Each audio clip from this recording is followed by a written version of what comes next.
Synecdoche, New York was the directorial debut of critically acclaimed writer Charlie Kaufman, who was behind such films as Eternal Sunshine of the Spotless Mind and Being John Malkovich. In terms of film, I truly consider the man to be a genius, touching on elements of our reality so sensitively and realistically, despite how outlandish some of his plots may initially seem. This video aims to look at all the elements and details I found to be most impactful from his 2008 film Synecdoche, New York. I've seen this film 5 times now, over the period of a couple months, and it's quickly become one of my favourites. Due to the nature of the themes in this film, I don't doubt that as time moves on I'll end up finding even more details hidden away, and perhaps even end up garnering an entirely new perspective, with the passage of time itself being one of the key elements of this film. However, I'll try my best to give a rundown of all the key events in the film, what I think they mean, and how it relates to us and the human experience. The film opens with an exact mirror of the ending, fading in from a sort of greyish white, as well as showing us the clock switch from 7:44 to 7:45. The poem that's sung is about life in general, despite being solely focused on the town Synecdoche. I was born there and I'll die there. My first home I hope to buy there. Have a kid or at least try their sweet Synecdoche. Mentioning getting married, having children, and then dying. Time passes incredibly quickly in this entire section, with examples like the radios and newspapers constantly changing their dates. Harold Pinter died. Milk's expired, Ellen. We have 3 main characters here, Caden, Adele, and their daughter Olive. When Olive's poop is green, Adele thinks nothing of it. Is something wrong with my poop? No, honey, it's just green. I'll try it yourself. You probably ate something green. I did. What's wrong with me? And when Adele coughs randomly, which will be brought up later in the film, she also thinks nothing of it. Both of these are fairly unusual, with a recurring cough being clear signs of illnesses like lung cancer. This is the polar opposite to Caden, who seems perfectly fine, but expresses that he feels ill. I don't feel well. The family is an incredibly accurate representation of many families, a husband and wife who seem almost passive to each other's existences, both having different passions and reactions to certain things. He doesn't seem to be helping out with their daughter at all, and with time passing so rapidly, we can imagine this is how mornings play out in this household every day, with Adele having to do all the food making and caring for herself and then their daughter. We can see several things which would spur on Caden's paranoia of death, like a TV show explaining how viruses work, as well as a deadly avian flu which is reported in the newspaper. The only things he reads out loud are reported deaths, with the delivery of the final one Leave him alone, Jones. Stroke. sounding almost like he's checking a box in his mind, thinking about all the different ways people have died, and how that's possibly the way he could die as well. Later, a tap breaks and injures him. It also reinforces Caden's fear of death, making him seem vulnerable and wounded. The doctor serves as a commentary, not only on medical practices, but people's lack of care in general. He doesn't care about his patients, with him even saying the suffering man behind Caden is annoying.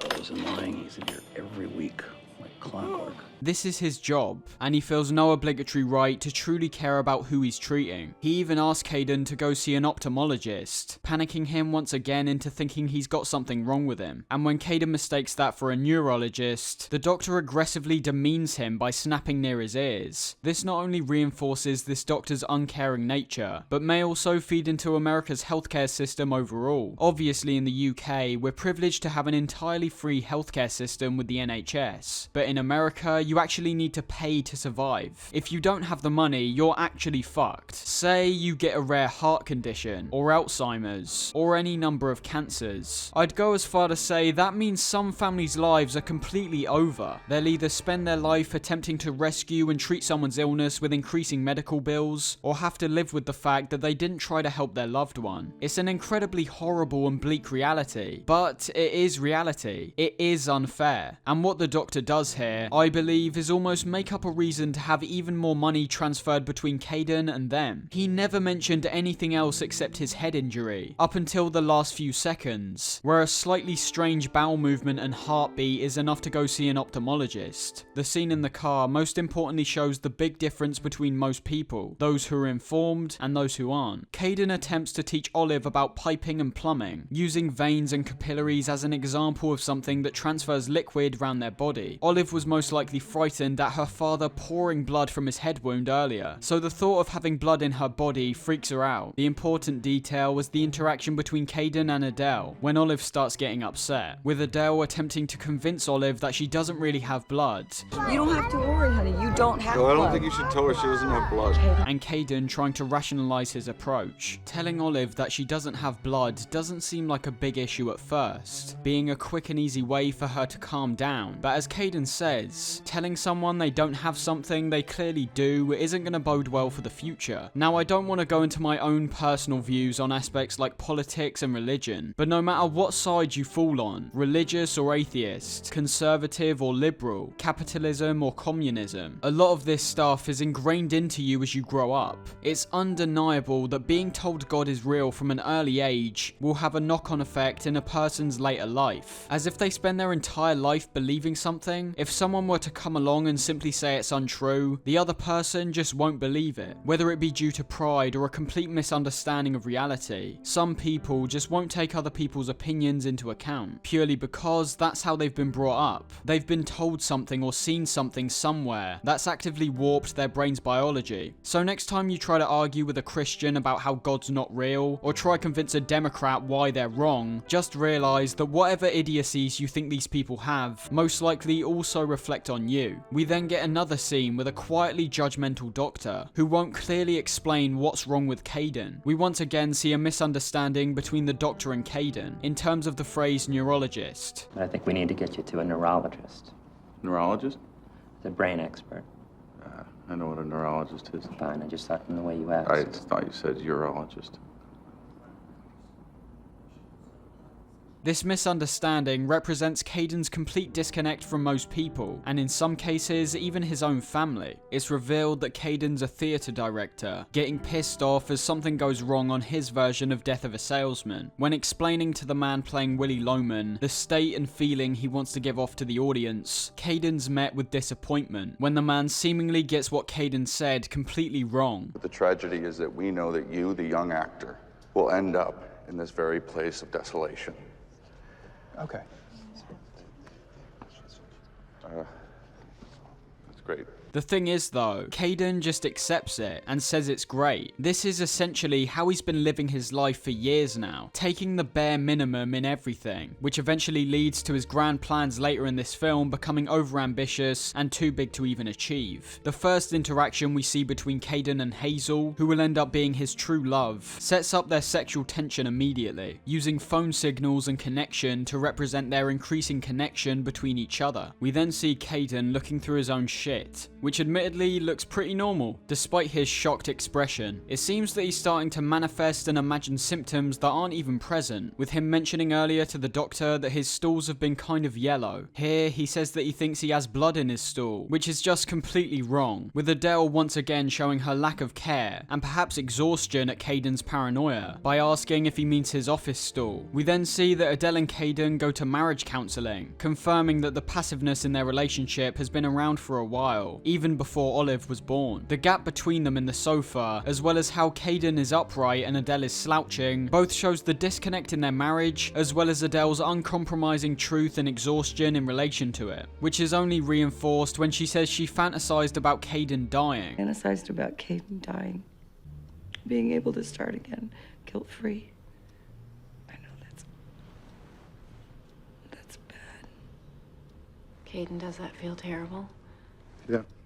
Okay, good. We can see the process be essentially mocked by Kaufman here, with Adele saying this incredibly hurtful comment, Caden getting upset, and the counsellor simply saying this is good. For whatever reason, nobody knows. Adele was honest, but feels ashamed for saying it out loud. Caden is hurt, and most likely embarrassed at having his wife say these things about him, and the only person who's happy is the counsellor, once again feeding off these people's problems in order to get money. We get another scene filled with sexual tension between Hazel and Caden. We can also see the old man who will go on to be Caden's double, peering behind the tree. We've already seen him once, when Caden collected the newspaper at the start, and in both instances, he's simply observing him to get the best performance possible. In reality, he's most likely not actually there, but when he appears later in the film acting like Caden, he's so convincing that he could have actually fooled people into thinking he was present during Caden's most intimate moments. Caden can't go to the bathroom because the repairman is in there, where it's revealed that Adele has artistic endeavours of her own, working on these microscopic paintings. This will work as a direct contrast to Caden's huge stage production later in the film, really pushing in the point of how both her and Caden had two completely different ideas of what life, art, and creativity was all about. When Caden pees in the sink, it's worryingly brown, which may show a blind spot in Caden's ever-present fear of death. He'll panic about some blood that wasn't actually in his shit, but won't even consider brown piss as a concern. It's an important detail as well that Olive's joining in with Adele's painting, which is an idea which will re-emerge later on, where Olive is used as a vice and tool for other people's art in relation to her mum. Adele reveals that she won't be able to come see Caden's play on the opening night, giving us a close-up shot of her canvases in tiny boxes. I feel this represents Caden's feeling that they're insignificant and tiny in comparison to his stage play. They of course are literally small paintings, but the fact they're packaged in their tiny little boxes just makes me think that Caden's priorities are of a narcissistic nature, no matter if Adele really cares or not about attending his play. However, when Caden gets to his play, of course the first person he notices is Hazel, who would most likely not miss the play for anything. We can see in the after party the lead actress Claire, who starts flirting with Caden, giving him a kiss on the forehead and singing his praises. And after that, he talks with Hazel, which leads up to a point where you think they go back to Hazel's car, smoke weed and have sex.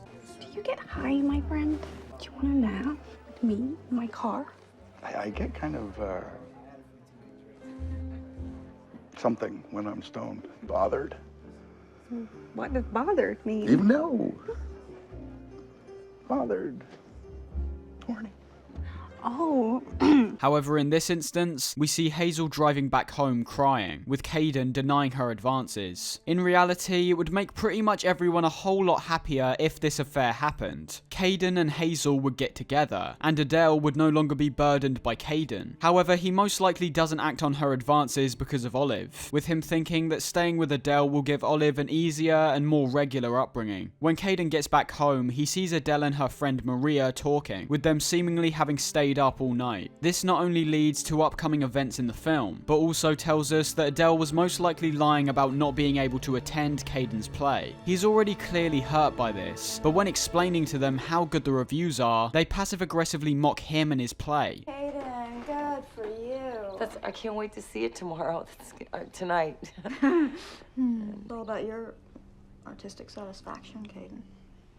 Despite weird things happening only here and there, the burning house is one of the strangest things we've seen so far, with Hazel wanting to buy this house, despite the huge amount of fire and smoke which inhibits it. She loves the house, but expresses concern of dying in the fire, with the estate agent saying that she understands it's a big decision on how a person wants to die. This is not only a foreshadowing of Hazel's inevitable death via smoke inhalation, but also a bigger metaphor in relation to everything we buy and own. Hazel is 36, and this is the first and only house she'll ever buy. When growing up, you almost get tricked into thinking most people live out their life with a family, traveling the world, and doing it all while they're still relatively young. The money she puts into this house may make it so that this is essentially her deathbed. The first car she buys may be the same one she has upon dying. The first bed, sofa, and wallpaper may all be the same when she dies. It's a scary prospect, being presented with so many choices and options, and having to double down and spend a lot of money just to have one. We see this in all aspects of life, not just houses, but traveling to universities across the country that you might not enjoy, buying a brand new album that you might not like. Oh, I love my wife.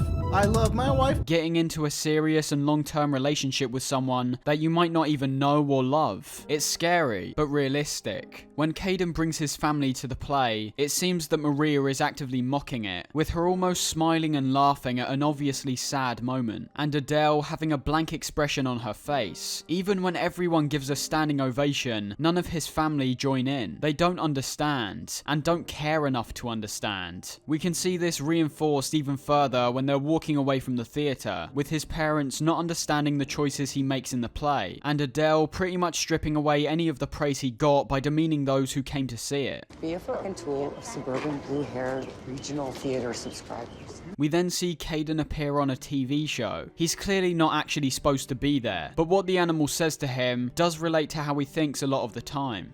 When you're dead, there's no time. Caden says hello to his family, and then says he thinks he has arthritis, in a way so passively that you'd think he's joking. I think I might have arthritis. But it seems that his paranoia around death has gotten so ingrained that he just thinks he's gonna die of everything. It seems that we're gonna go back into the routine at the start of the film, with Caden looking through the obituaries once again. However, Adele throws a spanner in the works by saying that she wants to go to Berlin with just Olive. Caden clearly knows what this means, with them almost inevitably not returning. I'm sure he doesn't care that much about losing Adele at this point, but from the next scene, we can tell that losing his daughter would mean everything. In this scene, we can also see that he's developed some pustules on his face, and says it's called psychosis. Pustules and the mental condition psychosis clearly have no connection, with one being swollen boils and the other being, well, a mental condition. Psychosis with an SY is an actual thing though, which is an inflammation of a man's hair follicles. But mentioning psychosis also may show us that Caden's starting to become aware of how he's manifesting these things onto himself. Psychosis is defined as losing contact with reality, hallucinating, and deluding yourself into thinking certain things. For Caden, this would be the constant symptoms he only thinks he's experiencing, and more recently, imagining himself on TV. The confrontation between Adele and Caden when she's packing is brilliant, in not really making either party right or wrong. We feel bad for Caden, as he questions if he'd done something wrong. But also, Adele is right when she mentions the more you know someone, the more disappointing they become, with love simply being an idealized projection. This whole romantic love thing, it's just projection anyway, right? I don't know. The man or woman you might have thought was completely perfect will inevitably present their imperfections if you stay with them, as we're all humans, and we're all flawed. We're not just animals who eat and sleep to survive, but sentient beings who are aware of things like love, loss, death, and life. The final show of emotion between the two does feel disingenuous though, with Adele almost doing this to feel completely guilt-free upon abandoning Caden completely. Because the fluidity of time is such an ever-present theme of this film, we can almost imagine the time jump between this scene and the next one could be huge, with Caden leaving all of Adele's stuff untouched, and simply living his mundane life in hopes they return. He once again imagines himself on TV, this time on an advert in relation to chemotherapy. However, as he starts to fiddle with some bumps on his leg, presumably feeding into his fear of death once again, he notices the room's dirty, taking his attention away from his fear of death, which is also represented by the TV going foggy. Despite this, we can still make out what appears to be Caden as an old man wandering down a street. This is quite literally from the end of the film, with Caden ignoring his impending death by cleaning. This distracts him for a while, but upon completion, he immediately goes straight back to his leg, and recognizing the music on TV talking about death. You fell, then you died. Maybe someone cried, but not your one-time bride. We see Caden return to the counsellor, saying he's lonely and fears death. We get a close-up of the woman's feet, with clear blisters being on them, which I think represents either one of two things. One being Caden's disconnect from the woman, as she has clear symptoms of something wrong and appears to be ignoring it, just like Adele from the start of the film, or perhaps the complete opposite, with Caden recognising that the woman perhaps suffers from this same fear of death, with her own worries and insecurities being materialised. No matter what, Caden then begins to explain his grand plan that he wants to pull off before his death, saying that he wants to do something important before he's incapable of doing it. The counsellor hands Caden a self-written book called Getting Better, which seems to be filled with stuff that won't actually help him personally. As a raw for synthetic vaginal juice, substantial crease. It's $45. However, despite this, due to his assumedly broken mental state, he still buys the book, which he says is $45. It's once again a manipulation manipulative tactic to rake in cash, with the tagline of the book pretty much demeaning anyone who doesn't buy it. You've spent too long being worse. It's time to get better. Despite flicking through the pages and seeing nothing that will help, because she's labelled as a doctor and has released a book, that supposedly means she's qualified to speak for everyone, which is obviously a huge overstatement. We see Caden projecting himself at the bottom of the webpage, with very subtle but clever wording, not saying that the book changed his life, but will change his life. He's so desperate for help that he's trying to convince himself that this is the answer, that this will change everything. We get a short scene where Caden visits the dentist and gets gum surgery, still presumably panicking about his health, and perhaps being misled by health organisations, before then calling up Adele, who seems to be at some sort of party. It's Caden. Ellen? Caden. I can't wait to see you and Olive on the 12th. I have to go. I'm sorry, there's a party. I'm famous. Have fun.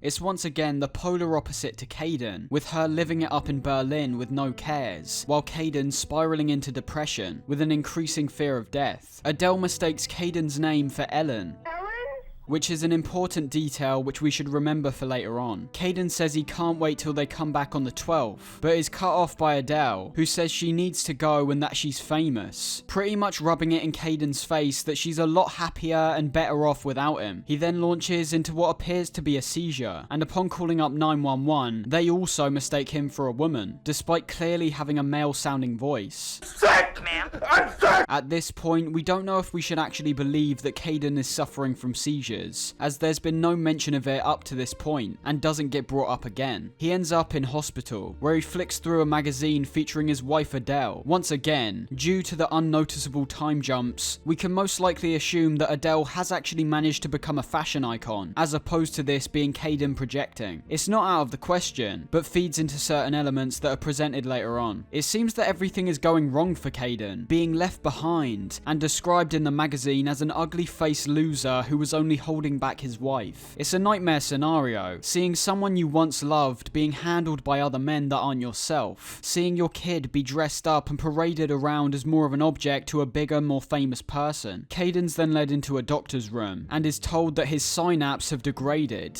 meaning he won't be able to salivate or cry. The fact the doctor says, Serious? We don't know, but yes. Really shows us how unreliable these people can be sometimes. You go to the hospital and speak to doctors in hopes of curing something you're unsure about, but even those who are qualified might not have a clue what's wrong, which is both frustrating but understandable. You've got the job as a doctor because presumably you're better than most people at diagnosing and treating health issues, but if you don't know what's wrong, you're not doing your job properly. But at the same time, we're all humans, we're all flawed, we all have blind spots. Caden then finally follows through on the connection him and Hazel have built up, where we also hear the song Little Person performed. This was made by John Bryan, who's behind the entire soundtrack, but the lyrics were written by Kaufman, being another pretty depressing song, which not only removes all individuality from a single person, but also makes them feel so small and insignificant. I'm just a little person, one person in a sea of many little people who are not aware of me. Despite Adele clearly moving on, Caden is still hesitant to go with Hazel, where we also see the time jumps aren't just happening to us the viewer, but also to Caden himself, with Hazel saying it's been a year since Adele's called, and Caden thinking it's been a week. Adele's only on vacation. She hasn't called since she left. It's been a year.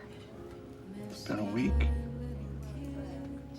I'm gonna buy you a calendar. However, he agrees to go home with Hazel, where he says he can't drink much due to his condition. Whether this has something to do with his degrading synapses, or if it's just another condition he's placed upon himself, I don't really know. He looks at the clock and appears slightly worried, relating back to the idea that he's running out of time to do something great. Hazel tells Caden to beg for a kiss on his knees, where he then asks if she can help him forget his troubles. A strange elaboration on the idea, really showing us that he doesn't just see Hazel as someone he can have sex with, than use, but someone he truly loves, and thinks will make him a better person, forgetting all the grief and trauma that's riddled his life so far. They end up having sex, but quickly stop due to Caden feeling uncomfortable, due to the events that have transpired in his life, as well as how long it's taking him to accept and embrace these things. He still can't force himself to get into a relationship with Hazel. Thoughts of death and the abandonment from his wife and daughter are still very present in his mind, which he mentions to Hazel. She rightfully is pissed off, having to deal with this constant back and forth from someone she loves, and having to suffer this same kind of abandonment that Caden's feeling. Time passes from this point, with Caden then phoning Hazel and saying that he hasn't heard from her in a while. He's now got his own copy of the Getting Better book, as well as getting a voice message and fax from Adele. The fax is presented in German, showing their complete ingratiation into the European culture, truly setting in the fact they're never coming back. Olive apparently left her diary and requested that Caden doesn't read it, which he doesn't do for now. Someone then knocks on his door and hands him a letter, which turns out to be a MacArthur grant, which gives Caden a huge amount of money to work with on his next big project. He shares this with the counselor, who very noticeably interrupts Caden's dialogue frequently. So I got this MacArthur grant.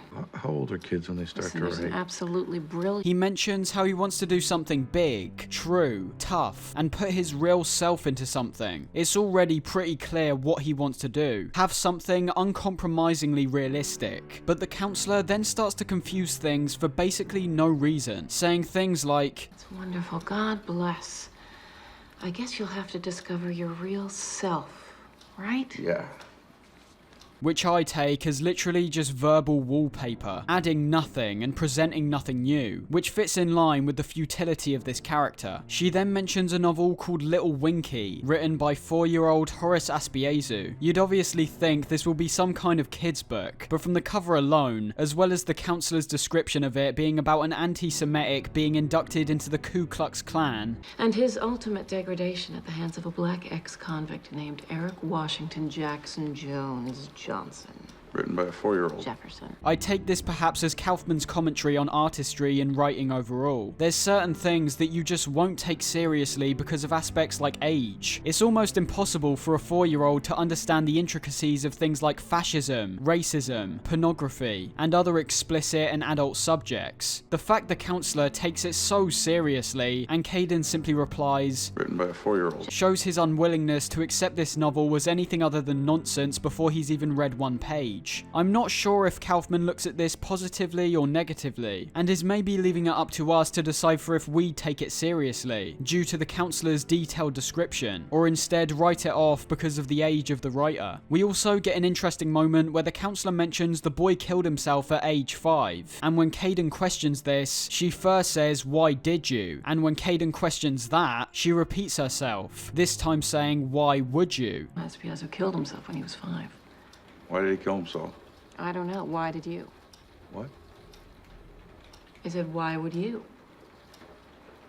Oh, I don't know. This has led to several theories, that Caden's trapped in some kind of purgatory, killing himself before the film even began, and having to relive this cycle of torment, witnessing events like his family leaving him. It's of course an idea that Kaufman wants us to think about, because it wouldn't have been put there otherwise, although I'm not entirely sure if I believe it myself. I mean, the film becomes so unrealistic and strange down the road that I don't think it really matters, but it's an interesting interpretation. In the next scene, it seems that Caden has managed to find the perfect location, being this huge warehouse. I've tried to figure out if this is actually real, but I think because of the green screen effect we see on the inside, it's most likely not. We can see straight away the place is just too big, and we don't know if Caden's even got a plan on how people are going to watch this thing. He expressed earlier to the estate agent this is for his theatre production, so when he sees the place and asks pretty much in disbelief if this was used for plays, she answers, Shakespeare. in an obvious tone that she doesn't really know what she's talking about. Caden's just buying this place outright, with seemingly no plan for seating, set design, or even a concept at this point. This is reinforced in the next scene when he meets up with Hazel, where he just repeats what he said about wanting the theatre piece to be big and uncompromising. The idea is to do a massive theater piece.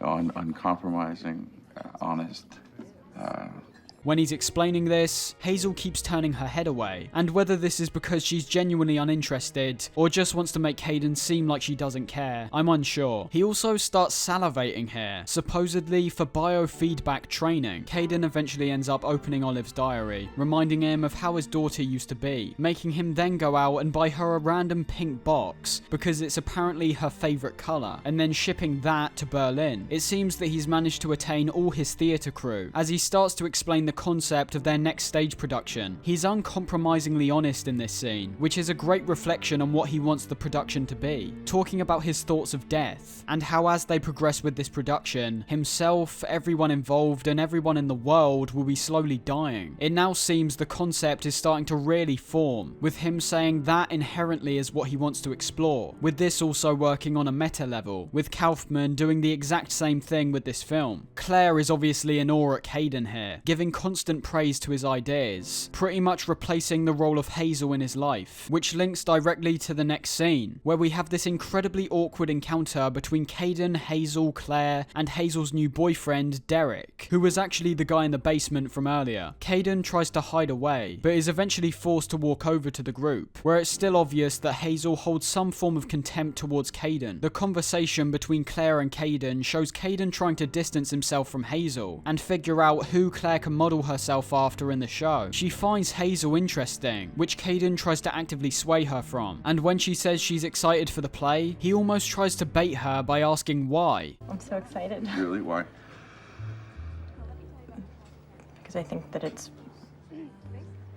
brave and just feel like I'm going to be part of a revolution. Caden's had to live his life with people that aren't actually interested in him or anything he does, and with the romantic tension between both of them building, it's almost like he's trying to figure out if she's actually interested in him or just wants to use him. When walking home, Claire reveals her mother died the previous night, which leads to Caden attending her funeral, both comforting Claire and perhaps working as a form of research for his production. This leads to several quick scenes which show Caden falling in love and marrying Claire. There's a key line which is highlighted when Caden says, "There will be no other before you," before showing that he's still sending off presents to Olive. It seems that he's still very much attached to his past family, and maybe trying to recreate what he once had with Claire. This is only reinforced even further when we see that Caden actually ends up having a child with Claire, in which he also sees Olive fully tattooed in a magazine. She's now 10 years old, and has clearly been used simply as an accessory by Adele. This causes Claire and Caden to get into an argument, when he decides he needs to go find Olive. She doesn't make a big deal about Olive being tattooed, and says everyone's tattooed, before revealing a huge devil tattoo on her back. I've never seen that before. Caden says he's never seen that before, in a way that could both represent genuine surprise, which wouldn't make sense considering they've been with each other for a while now, and also a way which could represent fatigue, with her mentioning her tattoo once again throughout their marriage. It reminds me of the Little Winky novel from earlier, with Caden once again using age as a reason that she shouldn't be inked, whereas Claire simply sees her as everyone else. On the plane journey, we get a final encounter with the counselor, where it seems the Getting Better book appears to be almost sentient and unreal, when telling Caden to look to his left, which in turn reveals the counselor. The chances of this happening are obviously nearly impossible, but the counselor then attempts to persuade Caden to cheat with her, in which he denies her advances. This leads to a genius moment, in which Caden attempts to keep reading, however is told the book is over, with all the other pages appearing blank. I love this moment, as it simply but cleverly explains where all of our choices in life lead us. Say Caden was to cheat with the counselor, they could decide to stay in Berlin with each other, have another child, and live out their life with each other. But Caden said no, so that book is now completely closed. The counselor is no longer interested, and he'll never find out what that path of his life might have been like. This is exactly like the burning house from earlier. Because of her age and lack of funds, Hazel may never find out what it's like to have a different type of house, a different type of car, and hell, for those who are really struggling, they might never even be able to find out what different kinds of food taste like. Because of your circumstances and choices, there's paths which will stay closed permanently, which may lead to regret somewhere down the road. Kaden first heads to Adele's art show, where we can see her second name's been changed from Cotard to Lack. It's at this point where we can start to see slight aging within Kaden, with his hair appearing slightly thinner and his hairline being slightly further back. During this trip to Berlin, Kaden only meets Maria, who's been sent by Adele and her family to go see him. When Maria reveals she's the one who tattooed Olive, Kaden completely snaps. She's a 4-year-old! She's a fucking 4-year-old! She's almost over 11 now. As we speculated, Maria describes Olive as her muse, seeing her as nothing except artistic inspiration, which causes Kaden to fight her on the floor. She ends up running away, and when Kaden chases after her, he discovers his boxes that he sent have been chucked out. Because he seemingly can't cry at this point, he uses tear substitutes before sobbing whilst holding the box. I'm unsure entirely what this means, as it initially seems like this is some kind of metaphor for Kaden not caring as much, with his tears and crying being artificial. But at the same time, it's shown later in the film that his past and first family is his dream, his ideal life that was snatched away from him. Despite falling to the wayside for a while now, he feels he's having some kind of heart attack, taking us straight back to the hospital, and then on a plane back to America. The man he's sitting next to warns that death comes faster than you think. Death comes faster than you think. Which assumedly pushes Kaden to rapidly progress his production, with all the actors now being in full swing. It's already starting to become convoluted, with Kaden telling the people they're actors playing actors, with cameramen actually being part of a scene that they themselves are supposed to be shooting. You're in the scene, you're not just filming it. You're in the scene. Another doctor visit shows Kaden asking if he's dying, in which the doctor confuses him and dodges his question. Am I dying? Can you tell me that? No. No, you can't tell me? I can't tell you. No, you can't tell me if you can't tell me. No. No, you can't tell me because you're not allowed to? No. Perhaps with Kaden trying to figure out how much time he's got left to complete his show, Kaden stumbles upon Hazel once again, with her now having twins. Twins. Robert and Daniel and Alan. Despite this, she lists off 3 names, which would make them triplets. I understand there's certain imagery in the film that feeds into this, but what Kaden mentions next about being separated from his wife and child works just as well. 3 members of the family, with 1 missing. This also tells us that his marriage with Claire has supposedly gone awry, with them now being separated. We're witnessing what happened with the counsellor from earlier. If Kaden were to have stayed with Hazel, tried to make her understand his problems, he may have had a much easier and happier life. You're always told to have no regrets, because the actions you take are the ones that make you stronger, and make you the person you are today. But what if you hate that person? What if you look in the mirror and are only reminded of things you've done wrong, people you've hurt, and all your fuck-ups along the way? Well, these kinds of thoughts, especially with a man at Kaden's age, may drive him to do what he does in the next scene, where he follows Hazel home and attempts to commit suicide, but is stopped by someone else. It's important to note that the man who's been following Kaden throughout the entire film is also here, and witnesses this event. Kaden once again seems completely down on his luck, with a constant shaking leg, bleeding gums, and now his internal thoughts making him think that Olive hated him and loves Maria. He makes up with Claire, where his stalker watches them have sex. He's of course not actually there, but feeds into the idea that he knows all about Kaden's most intricate and intimate moments. They get a phone call, which has some barely audible dialogue, with me only being able to make out words like Ellen and father. The name Ellen, of course, is what Adele mistook Kaden's name for earlier. But his father relates to what Kaden's just been told, with his dad passing away. Pay close attention to the audio here, and specifically the electronic sound you can hear faintly in the background.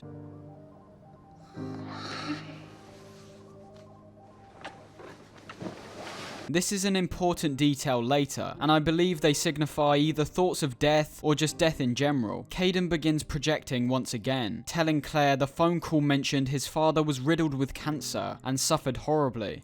They said he suffered horribly. He said he regretted his life.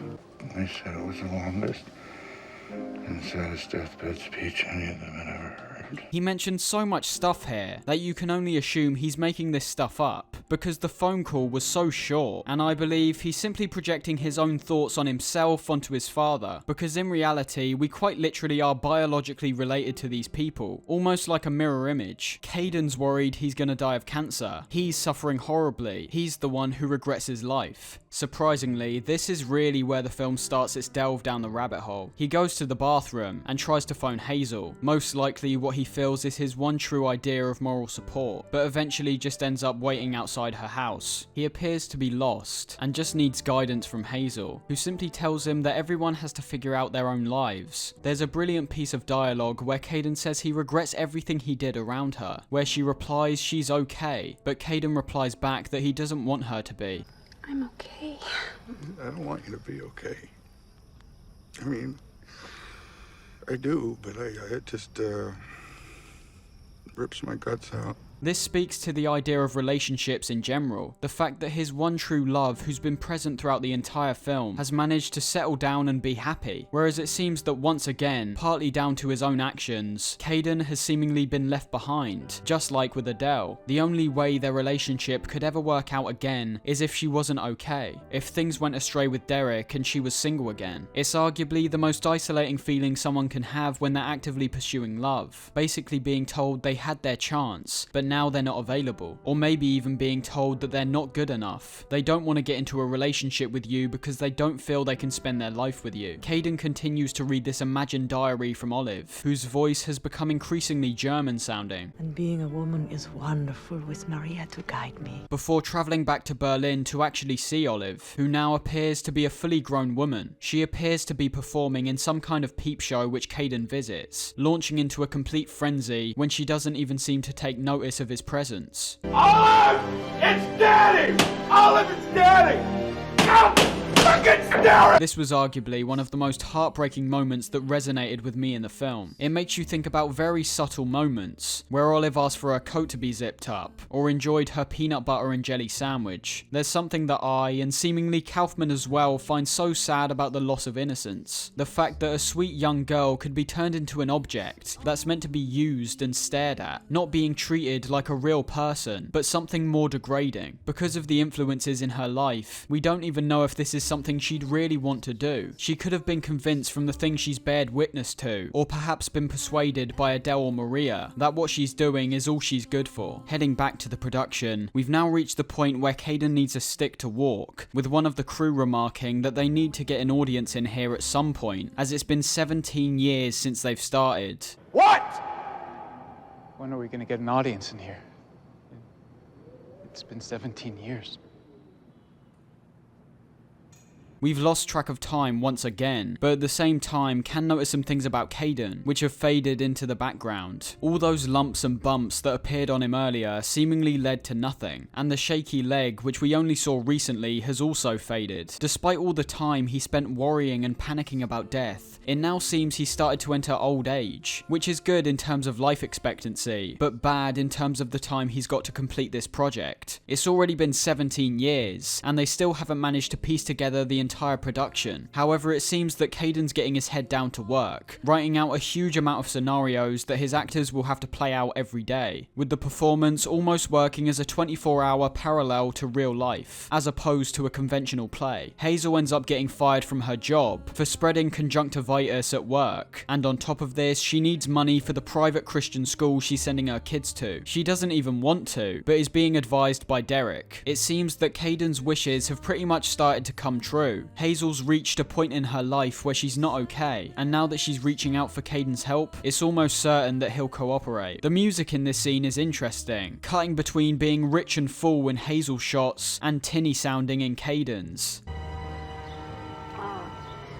I caused an outbreak of conjunctivitis. Oh, God. I'm such a stupid cow. Do you have anything for me, Caden? I mean, I already have an assistant. To me, this represents the hollow parallel that we're about to witness Kaden make with his production, being an imitation of reality, but still not being able to truly grasp it. Kaden employs Hazel as his assistant, where we finally get introduced to Kaden's stalker, Sammy. He explains how he's been following Kaden, with the way he explains it now appearing more like he's a super fan of him and his work, as opposed to actually stalking him. I learned everything about you by following you. So hire me, and you'll see who you truly are. He proves how accurate of a double he is by recounting some of Hazel and Kaden's most intimate moments, like when Kaden stopped during sex and cried. Why I cried? Because I've never felt about anybody the way I feel about you. And also getting Kaden's vocabulary and way of talking exactly right. A mythical beast with penis and vagina eternally fused. Two pairs of eyes that look only at each other. With this character being so strangely inserted throughout the film, we can even perceive the things he says here simply as Kaden's recounting of Sammy's audition. For all we know, it could have just been a pretty standard affair, but in Kaden's eyes could appear like he's looking into a mirror. Sammy now starts following Kaden round and observing things like his actual shit, as well as the amount of drugs he now needs to take. This all reinforces his increasing age, which is added to even further when someone asks, "When is it opening?" When it's ready. Kaden's running out of time, and interestingly, it seems that while he's been surrounding himself with his own version of reality, reality and society on the outside seems to be falling apart, with gunfire, sirens, and rationing all being seen and heard. I don't even know what it means. Can I have a nickel if I doesn't play? Kaden's starting to go so far down into this narcissistic rabbit hole that he really doesn't care about anything except his creative vision. People are seemingly starving and dying outside the warehouse, and all he does is say, "You need to get in, it's bad out here." Sorry. I love the interaction between Kaden, Claire, and Sammy in this scene, where Kaden explains that Sammy will be moving into their apartment and will essentially replace him as her husband. She's confused and hesitant, obviously, but Sammy seems to know exactly what to say to get her on side. He then asks why we, meaning Kaden, left Adele. Why did we leave Adele, Kaden? Before saying that she's one of the greatest artists with a sweet pussy. In reply to Kaden asking how he knew that, he simply replies, "I read it." How do you know that? I read it.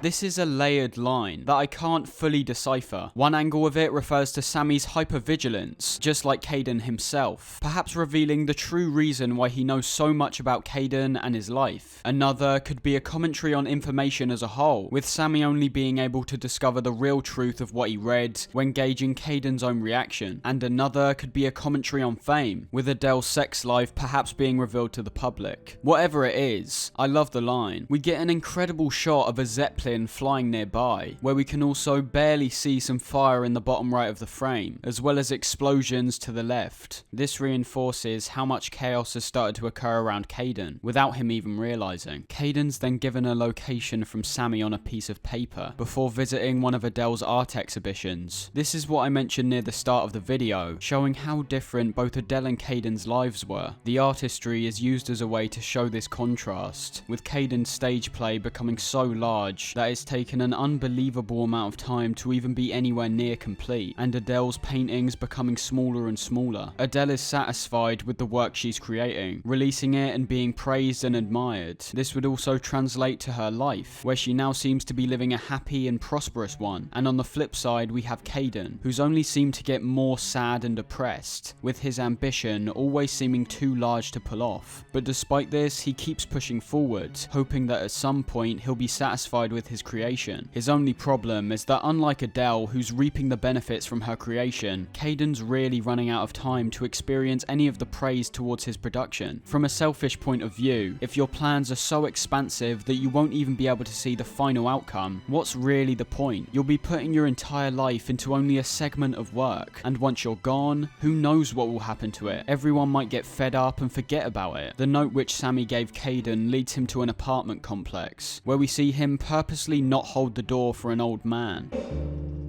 Hold it, please. This is actually quite a nasty thing to do, and only shows us that Caden's self-importance has only become increasingly worse. An old woman then approaches Caden, asking if he's named Ellen Bascom, with the name Ellen obviously cropping up several times at this point. He simply says yes. Yes, I'm Ellen. And is given a key to the room. Right before he enters, the old man starts to have a nosebleed, in which Caden once again shows no care and just closes the door. We get fooled into thinking Adele's here, with a fresh cup of coffee, running shower, and mail delivery, seeming like someone was only just in the apartment. She's left a note for Ellen, who is described as a cleaning lady. We hear Adele's voice when Caden reads the note, with her now sounding noticeably croakier and coughing between her lines. Be a doll and do the sheets and whatever's in the hamper. Wherever Ellen is, we don't know, but Caden does the cleaning anyway, as well as taking the Goodwill bag in the closet. With a close-up of a clock in this scene, this could once again be showing Caden's tendency to clean when thoughts of death enter his mind. When Caden returns home, he gets questioned by Claire about where he's been, in which she also asks if he's wearing lipstick, as well as saying he smells like he's menstruating. You wearing lipstick?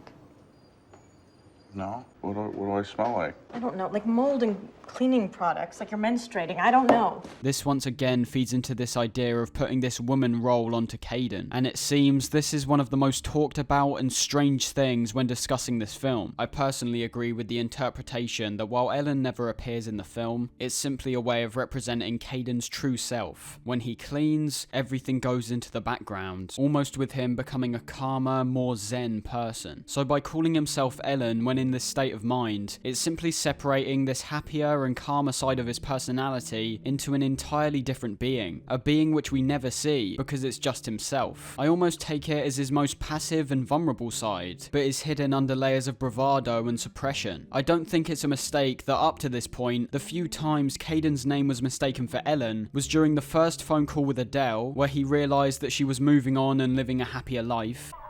It's Caden.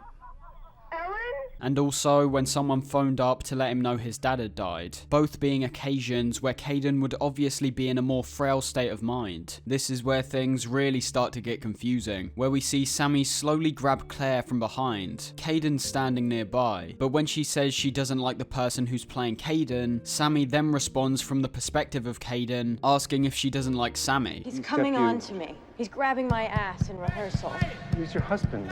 Good, Jimmy. He's not my goddamn husband. You are. What the fuck is wrong with you? During this dialogue, we hear some banging and yelling, with Caden telling them good job, which shows there's an even deeper layer to this scene, showing us the argument Sammy, Claire and Caden are currently having may have actually happened the previous night, with someone telling them to shut up during it. Before Sammy says time out, we even get to see him note down the scene that we presumably just witnessed. This is obviously very confusing, and you might have to rewind what I just said a few times to fully understand, but I do have to restate that this is entirely the point. We're starting to fully lose grip on reality, with the lines between fact and fiction completely blurring, much like a human mind begins to do as you enter old age. At the moment, Caden somehow still seems to be on top of everything, however, but we'll eventually see that just like us, he's inevitably gonna get lost in his sheer ambition, and will just end up willfully going along with the production. Sammy suggests they employ a double of Hazel, which Caden agrees with. We get a couple shots of Claire looking up before walking away, perhaps revealing that in the last scene she wasn't entirely acting, and is starting to get fed up with this convoluted production. We get another scene of Caden cleaning Adele's flat, where this time he leaves her a note, signing himself off as Ellen. We then seemingly get another recreation of a real life event, where Caden admits that he's been cleaning Adele's place. The double of Hazel walks in, and mentions how the actress playing her is ready to start today.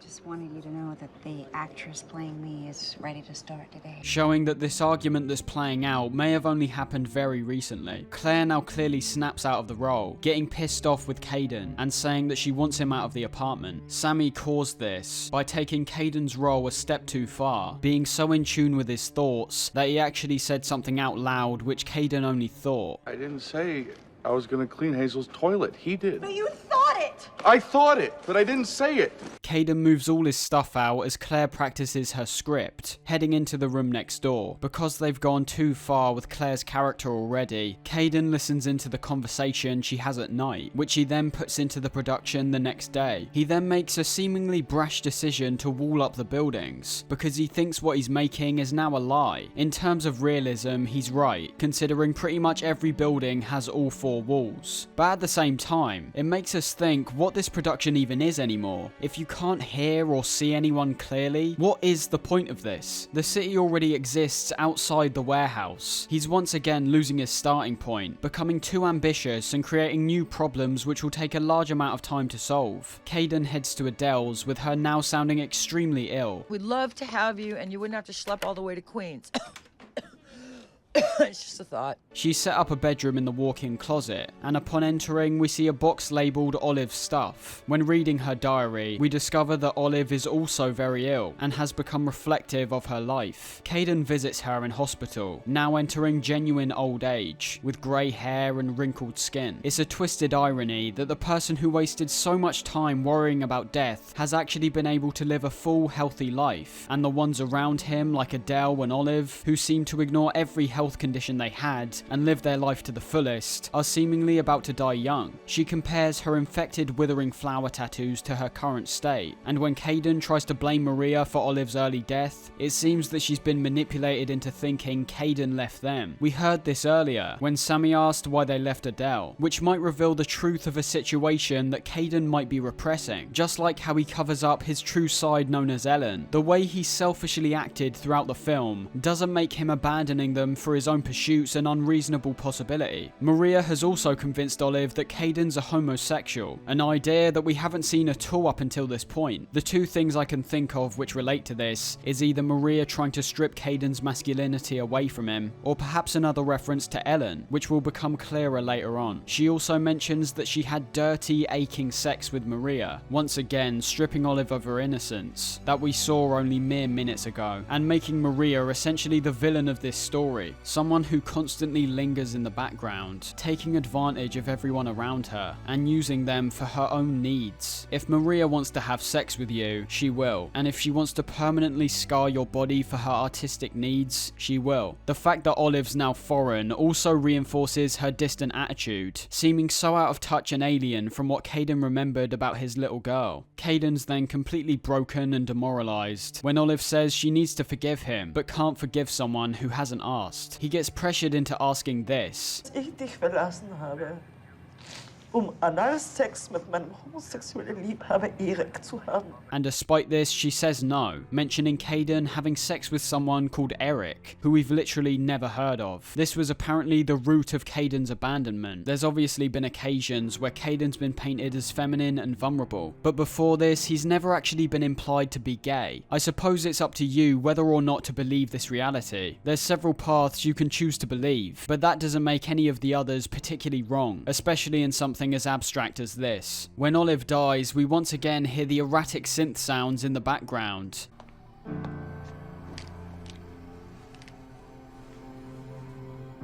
Before seeing that things in the city have gotten even worse, with the army roaming the streets and gas masks being worn by civilians. We then see Sammy looking at a map, which is where we can also see that a second warehouse is being built, so we can pretty much already see what's going to happen here. Not only were Caden's initial plans too big for anyone to handle, but now on top of this he wants to go even deeper, creating several versions of the warehouse, which all house just as realistic versions as the initial city. Things are getting extra convoluted and confusing now, which I must state again is exactly the point. This is exactly how pretty much everyone lives their lives, wanting the sun to shine just that bit brighter tomorrow, wanting their day at work to go that little bit smoother, and ultimately coming to the end of their lives satisfied and happy. Caden has the opposite mindset, thinking that while he's alive, he's gonna work and work until he at some point is satisfied, with that point never actually coming. As he says to Maria after Olive dies, I hope you're happy, Fergus. I'm not happy. I'm not happy. He's extremely unhappy, and has been for pretty much his entire adult life. Sammy's role as Kaden has now elevated beyond his private life, now basically turning into the lead director, as Kaden trails behind. It also seems that even Sammy might be getting lost with the concept of this production, shouting at a couple people, and saying the play's about death, not dating. It's not a play about dating, it's about death. Make it personal, move along. He doesn't need to yell at them. It is a play about dating. It's about everything. Dating, birth, death, life, family. They make their way to the second warehouse, where the doubles of Kaden and Hazel talk for a sec, before a second version of Sammy says hi for a brief second. Kaden gives instructions to build Adele's apartment complex, saying that he'll be casting an Ellen. We're then shown that at Adele's art show, there was someone called Ellen Bascom, who looks exactly like the woman called Millicent Weems in the next scene. Because of the two different names which are shown here, much like Sammy's audition, I think Millicent is just someone that Kaden was already visualizing to play Ellen. So much that when he saw her painting at the art show, he just decided she was Ellen. You're weirdly close to what I visualized for this character. Glad to be weirdly close. He casts her straight away due to her appearance, and they recreate the scene from earlier where Kaden was given the key. Despite seeming similar, she's not the natural double that Sammy was, forgetting a simple piece of dialogue straight away. From inside this fake apartment, we hear Adele's voice say, Did you hear that? which only Kaden picks up on. He bashes on the door and manages to get it open, performing exactly the same actions as he did the first time he entered, with the shower and assumedly the coffee being exactly the same. Only difference is that this time we can clearly see the fakeness of everything outside. It both tells us that despite being damn impressive, Kaden's version of the city isn't perfect yet, not even close, and also that he's retreating further and further back into his thoughts. The more Kaden's trying to turn reality into an even realer depiction, it simply stumbles. Kaden finds Sammy and Hazel chatting and presumably flirting with each other, which doesn't fit in line with the production. Sammy and pretty much everyone Kaden's cast as doubles is having their humanity slowly stripped away. Sammy won't be able to get with the real Hazel because it just doesn't work, and instead will have to settle with the Hazel he's been assigned to. This once again speaks to relationships, and that much like how Kaden from earlier was abandoned from the family he really loved, he ended up having to create a less satisfying copy with Claire. It's nobody's fault, and sounds nasty when you put it that way, but Kaden's desires lied with his first family and Hazel, and nothing can really top those things. Kaden then gets the news that his mother's died, where at her funeral we see his father standing nearby. We obviously presume he's dead, but at this point it doesn't really matter who's dead and who's alive. The performance Kaden's creating seems to be so layered in terms of characters, we could have just been watching a convincing double of his father. Because Hazel couldn't make it, with her having a date with Sammy, Kaden takes her double instead, once again feeling pretty heartbroken that he can't get the one person he truly wants. He ends up sleeping with this version of Hazel, with her having a noticeable nonchalance when talking about sex. Don't you want to sleep with me? It's just sex. Okay. With Kaden breaking down in tears when given time to think about it. It's a very universal feeling, that despite sex feeling good for a brief moment, the inherent loneliness that's embedded in someone like Kaden makes it feel futile. Can you understand loneliness? It probably doesn't help how casual the double is. Kaden doesn't really want sex. Well, I mean, he does, but he mainly wants a connection to someone. He frequently mentions how pretty she is, even saying that he'd like to look like that. You wish you were a girl. Sometimes I think I might have been better at it. This clearly shows that his age might be starting to scare him at this point, with things like walking now being physically impeded, and his receding hair, and aged rough skin. It's life, and you can't run away from it, but you can definitely get upset about it, especially when you feel incredibly alone and unaccomplished at that point in your life. Another day of rehearsals begin, with conflict emerging straight away when Hazel's double offers an idea. If Hazel's in love with Sammy and Caden's in love with Hazel, there would be a big confrontation where Kaden turns to me and says, it's obvious he's a substitute for me. Then I think Hazel would have a good moment where she cries or gets angry.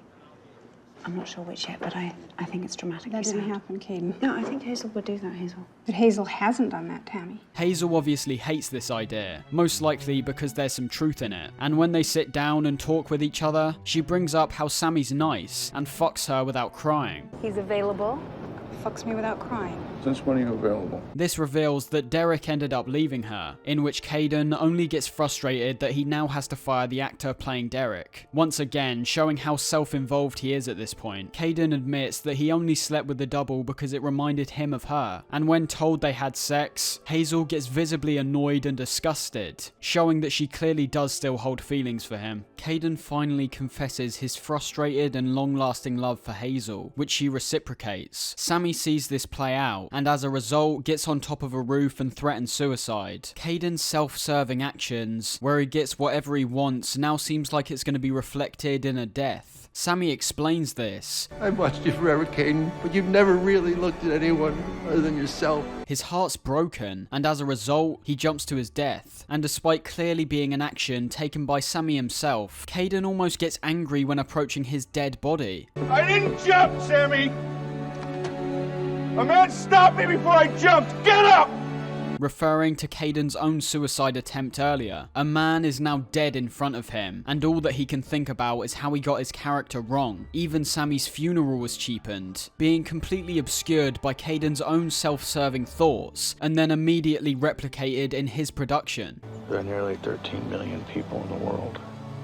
Can you imagine that many people? And none of those people is an extra. Hazel asks Caden to come over to her house, where it seems they'll live out the rest of their lives together. Hazel says she misses her daughter, and Caden says he misses Olive. But Hazel then also admits that she's a bad person. This is because she was obviously just trying to get to Caden by getting with Sammy, which in turn ended up in his heart being broken, and him killing himself. The only thing is though, Caden's right when he says that doesn't make her a bad person. I'm a bad person. No, you're not. You can't blame yourself for someone's suicide if you feel a certain way. You can't just be pushed in a certain direction because of someone else's feelings. It's your life to live. Although there's a lot more reason to say that Caden actually is a bad person. We already see how self-obsessed and unsensitive he is, let alone all the stuff that's been hinted at that we may have not been shown. But even in this same conversation, he calls his other daughter that he had with Claire the other one. Once again, showing how he essentially just used Claire and his daughter as a form of temporary support. I miss Olive. And the other one. Not even wanting to visit them or send them gifts like he did with Olive. Hazel then reveals a key detail that we can reflect on both during and after the film's over, all focused around our small amount of time on Earth and the actions we take. The end is built into the beginning. What can you do? This theme has obviously been scattered all throughout the film, but is blatantly shown here as a big mistake in Caden's own life. I wish we had this when we were young. And all those years in between. She says that she wishes they just had this relationship earlier in their life, which was only prevented due to Caden's extremely confused mindset. You can't really blame him for this, but can't deny the reality of the situation. Caden spent so much time in his life not having things go his way, with his marriage with Adele clearly being broken right from the start of the film. He knew this was the case, but still went along with it anyway, denying every advance from Hazel. Much like the Getting Better book from earlier, this in turn locked so many potential happy memories with Hazel away, with their relationship mainly being broken throughout their lives. If you live your life simply floating along, just hoping to get by, you'll end up like Caden, a man who's unsatisfied and unhappy, purely from his own inaction. The saddest part of this scene is that when they go to bed, seemingly achieving what Caden always wanted, Hazel snatched away from Caden instantly, with her dying in the morning. He took too long to figure out what he wanted out of life, and who he should stick by, and has not been punished, but simply subject to how life on Earth functions. It's not really anyone's fault, but an unfortunate outcome of a distressed man. Caden leaves a message on Hazel's voicemail, where he once again repeats how he knows how to do the play now. It'll take place over the course of one day, and that day will be the day before you died. It's the happiest day of my life. We already know he's too far gone, changing his mind constantly throughout the process, that even when he moves towards this new goal, he'll eventually end up feeling unsatisfied and in search of a new one. He then says to his new assistant that he wants to cast a new Caden, in which Millicent says she'd like to play it. With her playing the role of Ellen, we can already see how she might be up for the role, but it's what she mentions about Caden being a man who's already dead, living between stasis and anti-stasis, with his time and chronology technology becoming confused, which is what makes him change the role straight away. And also dons a wig. I think this is less to do with his fear of death anymore, but more to show that he himself now looks like an imitation of Kayden. He's quite literally given his role away to someone else, with Millicent becoming the actual director and Kayden simply observing. She's not getting the feel of you, Kayden. You don't move around like that. You don't talk to people. We can now see what happens to a project that seems to be everlasting, with Millicent changing the creative direction of the play entirely. We saw this slightly from Sammy earlier, where Kayden was constantly correcting him on his descriptions and improvements to the actors. But here it seems that Kayden's a complete shell of his former self, simply letting Millicent change the funeral scene into something extremely melodramatic, with sad music, a dramatic speech, and even rain. This is pretty much the polar opposite of what Kayden wanted to do. There are nearly 13 million people in the world. Can you imagine that many people? And none of those people is an extra.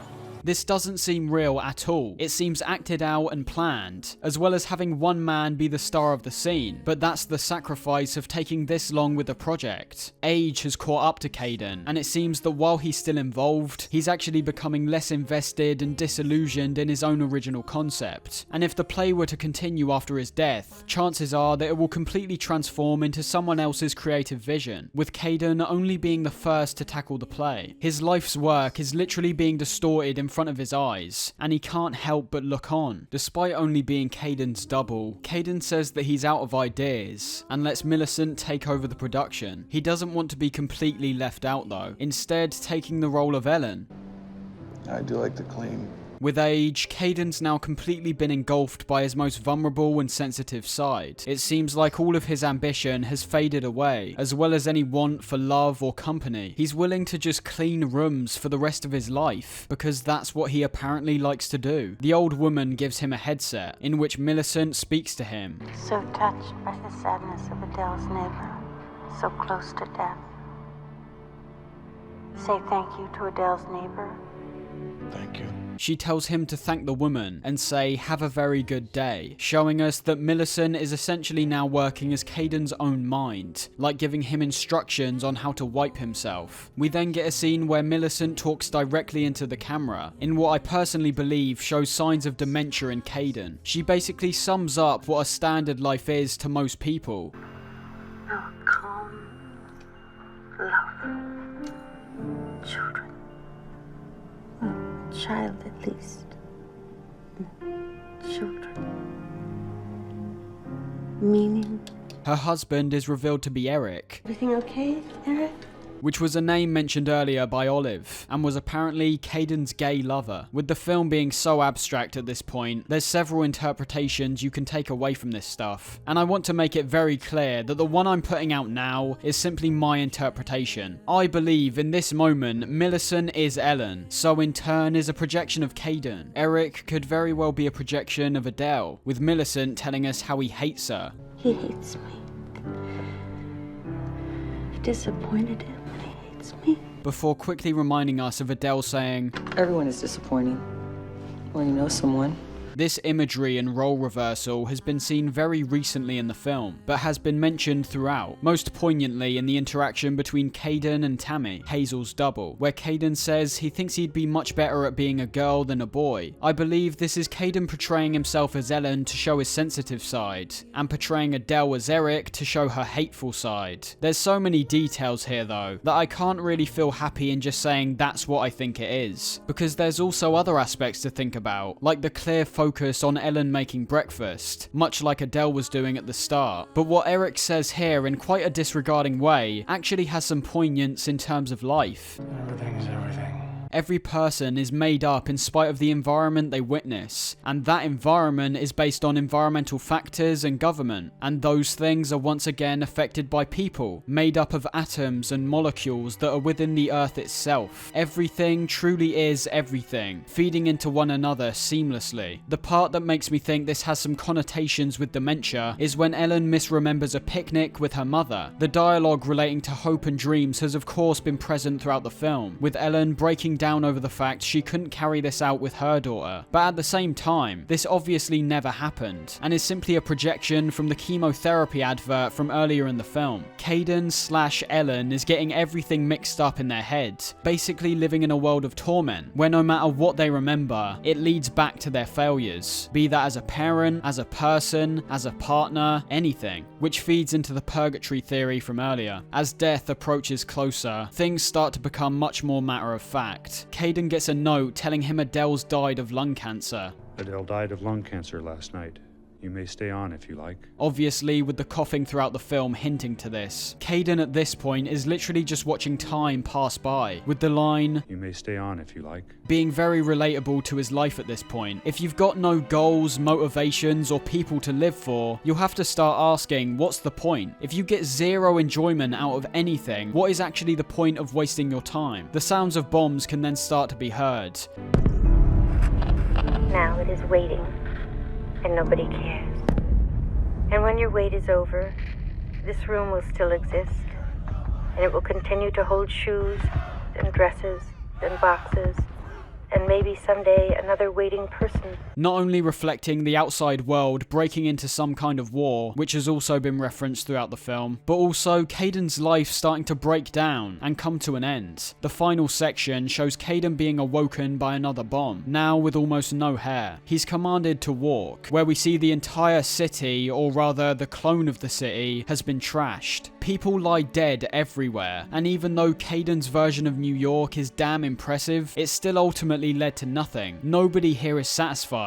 Everyone who worked on the project never saw it to completion, and the sole creator of it is now walking along the rubble, seeing his plans completely destroyed. Kaden makes his way through several versions of the warehouses, with Ellen talking to him about his impending death, living a life filled with disappointment, slowly slipping away into the nothingness which was before. We get a few lines which reinforce the everything is everything line from Eric, where Ellen says that Kaden is both Adele, Olive, Hazel, and everyone who's ever existed.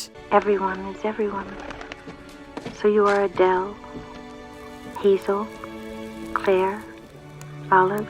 You are Ellen. All her meager sadnesses are yours. All her loneliness, the gray straw-like hair, her red, raw hands. It's yours. It is time for you to understand this. Now referring to her more as an idea than an actual person, Kaden finds some kind of golf cart and starts driving around, not knowing where he's going or when he'll stop. Ellen references this, counting off the times 7:43, 7:44, and then saying you're gone. Now you are here. It's 7:43. Now you are here. It's 7:44. Now you are gone. I'll mention the significance of this in a second. Kaden finds the woman from the chemotherapy advert, with her saying most of the people are dead, but some have left. They both sit on the sofa, with the woman saying she was the one from Ellen's dream. I feel like I know you. Well, I was the, mother in Ellen's dream. Yes. Which I mostly take as her not even existing. Kaden was trapped in that sole room until everything was destroyed, so I doubt they actually employed actors for these kinds of internal thoughts. It's not impossible though, but it also seems quite weird that she's the only one left, buried beneath piles and piles of rubble. Kaden looks at the apartments and says there were so many hopes and dreams that we'll never know from there. He puts his head on her shoulder and says he loves her, finally accepting the reality of death. As the screen begins to fade white, Kaden once again says he knows how to do the play. I know how to do this play now. I have an idea. I think if everybody... Die? Before being cut off and being told to die. This is an incredibly depressing end to the film, which made me fall in love with it straight away. So, let's just summarize what this was all about real quick. If you couldn't tell, Synecdoche is mainly all about life, commenting on the struggles and events that take place in pretty much everyone's lives. It comments on Kaden's ambition and regret, wanting to make something powerful, while also never being satisfied, wanting to fall in love, but not feeling ready. As Hazel said, the end's built into the beginning, which is directly reflected at the end, showing a clock on the wall presenting 7:45, which is exactly the time Caden's alarm went off at the start of the film. Now you are here. It's 7:44. Now you are gone. I'd say the main themes were definitely on love, loss, overambition, and the overall fear of death. Love is such an important and complicated component of so many people's lives, being reflected in several ways by the several people Caden interacts with throughout the film. This is where the themes start to merge. You have Hazel, Caden's true love, which he never acted on because of his own problems. The only time he did, he got a brief taste of what his life could have been like, being snatched away instantly. That's only one side to his personality though, being completely separate from his artistic endeavours, which is really where we see his true self come out, with his character eventually appearing completely self-obsessed and narcissistic, only fading away when he becomes too tired to continue. The film's about lost potential which could have been acted on, with Caden constantly pushing himself to make something better, but being so perfectionistic that he never made anything at all. Well, he did, but nothing came from it. He made several clones of the city, with the main idea being revolved around people, with everyone eventually dying before he even figured out what the production was even about. The film's about seeing your child grow up and losing their innocence. It's about your family not understanding your creative endeavours. It's about your constant health worries that stunt your life so much that you never live your life at all. Everything is everything in Synecdoche, and it's a film you can come back to at any point in your life and perhaps have a different interpretation on certain events. I'm still fairly young and still have a lot to learn and understand, but I think Synecdoche is something really special, having all the themes be so universal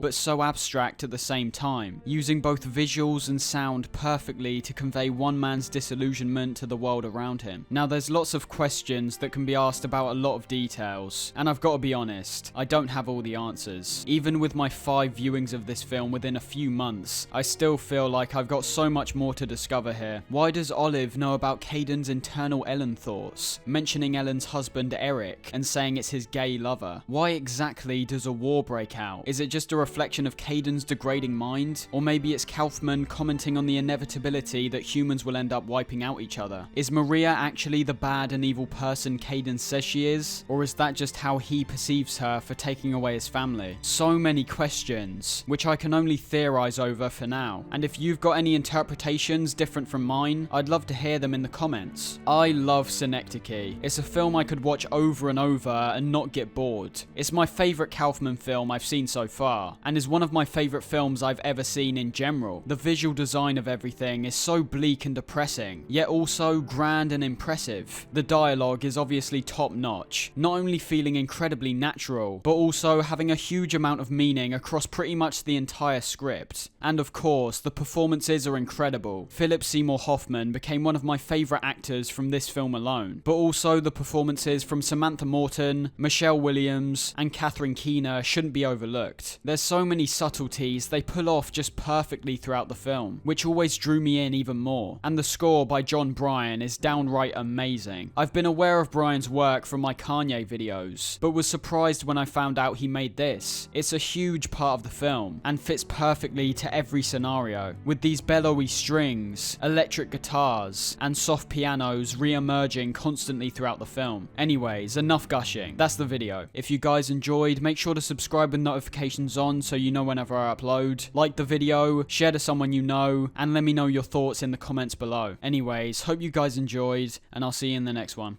Peace.